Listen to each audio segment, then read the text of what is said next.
What is going on, everyone? It is Foul Play here, and I am back again for another Modern League.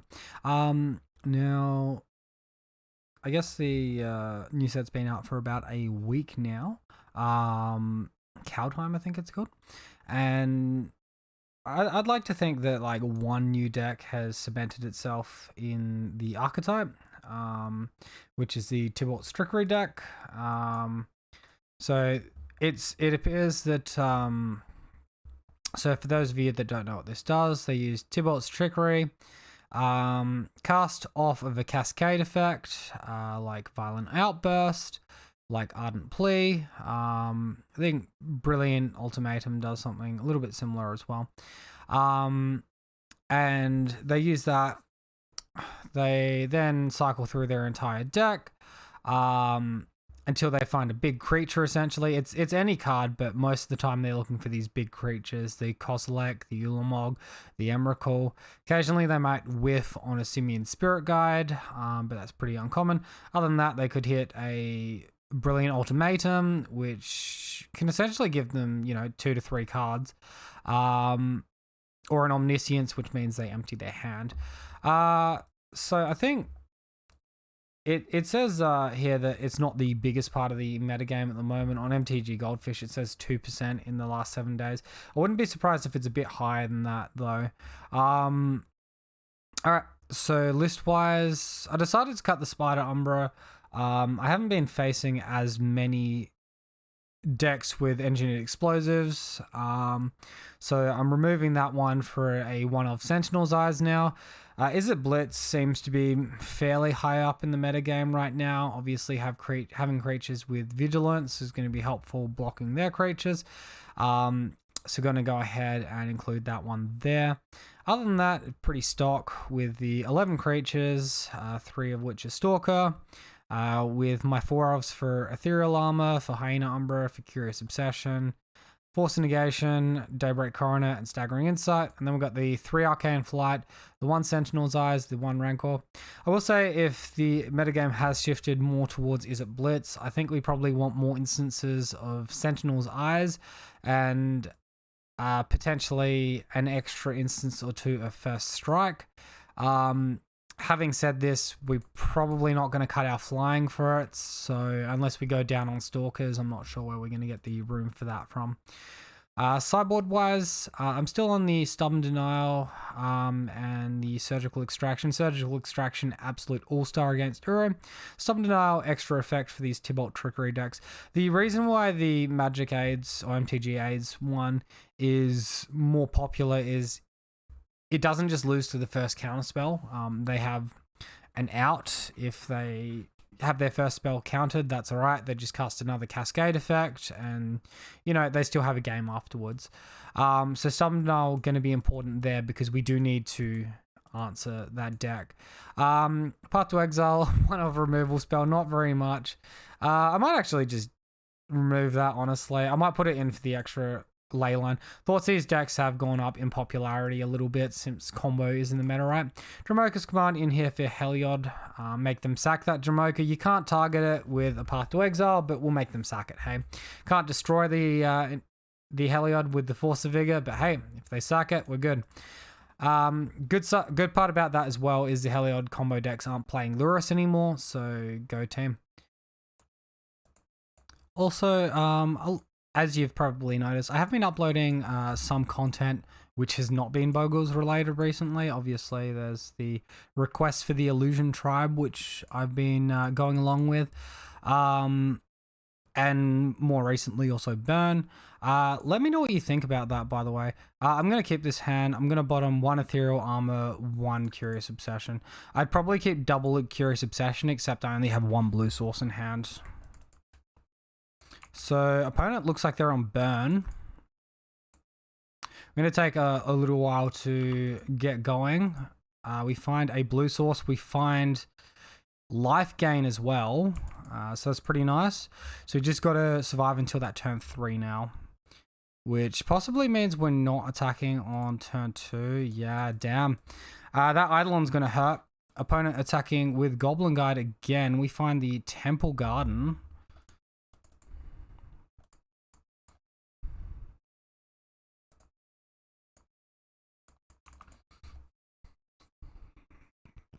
It's looking a little bit like my opponent might be on mono white. We've definitely got to play the creature out here. Next turn we can play double spell. So hopefully we don't go below 5. So hopefully we stay above 6 here. So we can do all that and then gain some life. And if our opponent has some description of lifelink, we're going to be screwed. Sorry, if he has Skullcrack, we're going to be screwed, was what I was going for there. As it is, though, they have got an insane amount of pressure here. All right. Well, nice old turn 3 win for my opponent, essentially. Unfortunate for us, we mulled to 5, and we had our 2-mana creature, not our 1-mana creature. With a 1-mana creature there, we would have actually been fine. Because this is traditional burn, I am going to bring in these Leyline of Sanctities. I'm not sure how happy I am with these Force Negations, although some number of Dramoka's Command are probably okay, and Stubborn Denial might even be a consideration too. So Stalker, I think we want to trim 1 to 2 Stalker. I like our life gain. Rancor's probably not going to be relevant, but I can see Flying and Vigilance being good. And we probably don't want to bring in like too many non-creature spells. Like Dramoka's Command is kind of nice, but it's also mana more expensive because like it stops a burn spell here. But also it costs an extra mana than Stubborn Denial does. So I'm not... It's an answer to Blood Moon, I guess, if we have mana floating, or we could just hold up. All right, let's go like this. We might need to fetch around the Blood Moon, potentially, so we'll keep that in mind. Because it looked like they were mono red, so they're definitely going to have Blood Moon if they're mono red. No creature here, so no good. Still no creature. And we don't even have Lurrus to fall back on because we brought in Leyline. Oh my god, man. This is horribly unlucky. Alright. So we get to keep a 3-card hand. So I guess we say goodbye to all our good stuff and keep a Leyline hand with a creature. And I guess we'll have to see if they can beat this or not.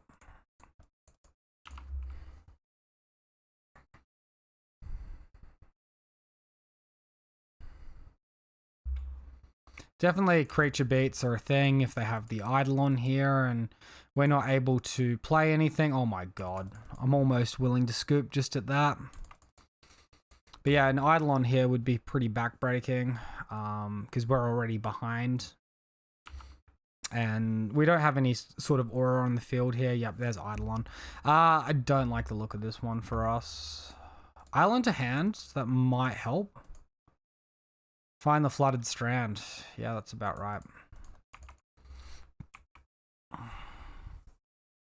That's about right. So we got to rebuy at whatever is on top of our library, but we don't have that much time with our life total. We need to pretty much find aura into life gain here.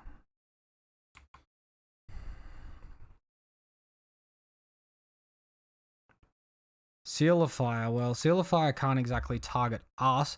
It's curious. Oh, they're doing it because of the Chandra's Incinerator, actually. I was going to say it's curious that they've got that, but it does make a little bit of sense. So currently we're taking 6. Goblin Guard trigger happens. Are you fucking kidding me? Another Leyline, man? Holy crap. Well, we kind of have to take this 6, but then we're probably dead for next turn.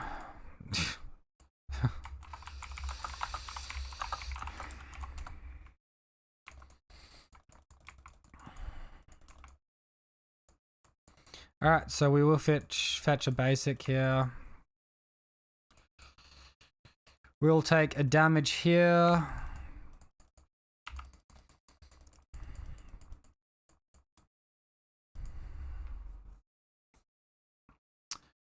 And my opponent could also just have Skullcrack in hand to stop us from even gaining life after the blocks.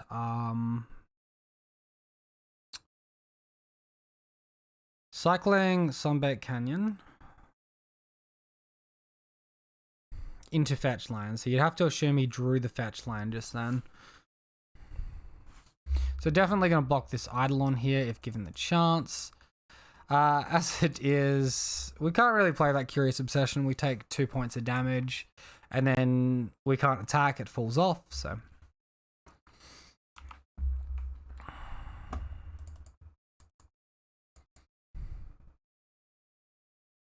I really don't like the look of this. Opponent can do 4 prowess triggers potentially and win. I don't think we can really afford to block. If we block here, he just goes crazy with prowess triggers, and then we're kind of screwed. Because he just does 1 prowess trigger, kills our creature. We lose our Hyena Umbra, and then we need to draw exactly Daybreak at this stage off the top to not just be dead. So I'd prefer to assume that he doesn't have, I guess, 3 1-mana spells in hand.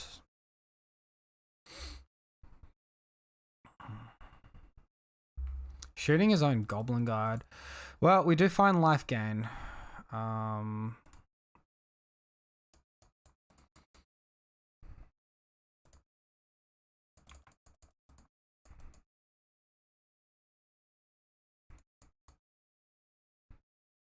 guess we get slightly more value if we block and then attack next turn. So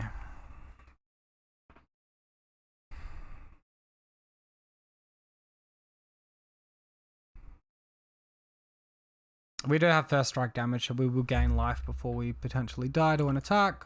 But we will be blocking this time.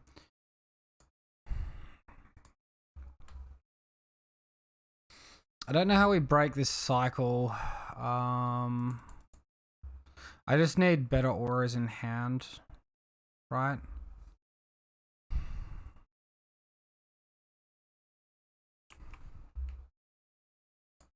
We could also be attacking into a Skullcrack and just lose our guy, which I really don't like the sound of.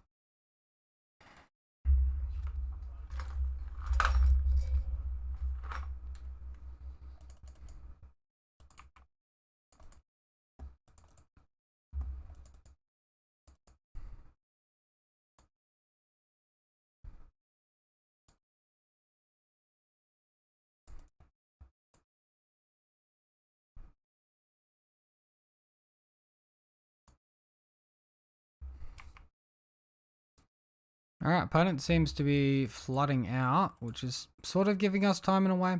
I guess we attack here, play the Scout, and play a Staggering Insight on the Scout, and then we have a Chump Blocker as well. This all falls to pieces if he has Skullcrack, so I don't think we're winning this game because he's going to eventually draw a Wear Tear. So we sort of need to put some sort of pressure down here. Deflecting Palm. Okay, GG. GG. Alright, well, that's it for match number 1, guys. We mulled to nothing and didn't really accomplish anything, so unfortunate to lose to Burn, but games happen. You lose good matchups all the time. Cheers for watching as always. Have a great day. I'll see you next time.